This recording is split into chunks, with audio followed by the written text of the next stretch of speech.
আজ অনেক মজার একটা রেসিপি নিয়ে আসলাম, ঝটপট করে রান্না করব। আসসালামু আলাইকুম।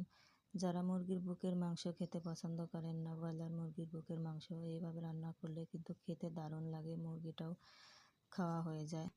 আমার ছেলে স্কুলে যাবে, ওর জন্য ঝটপট একটা রেসিপি করতে চলে আসলাম। মুরগির বুকের মাংস ধুয়ে তারপর পানির মধ্যে সিদ্ধ দিয়ে দিলাম, একটু লবণ, হলুদ আর একটু ধনিয়া গুঁড়া, কাঁচামরিচ দিয়ে সিদ্ধতে বসিয়ে দিলাম। একটু ভুল হয়ে গেছে, একটু লেবু দিলে ভালো হতো, ব্রয়লার মুরগির গন্ধটা থাকে না।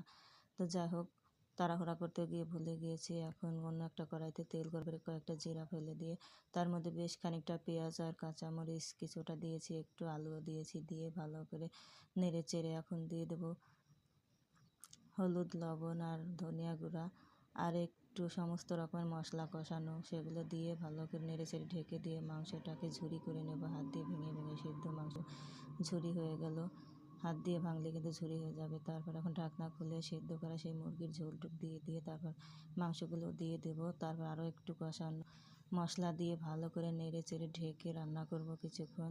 তারপর ঢাকনা খুলে দিয়ে দেব ধনেপাতা কুচি আর একটু গরম মশলা গুঁড়া দিয়ে ভালো করে নেড়ে চেড়ে রান্নাটা শেষ করলাম।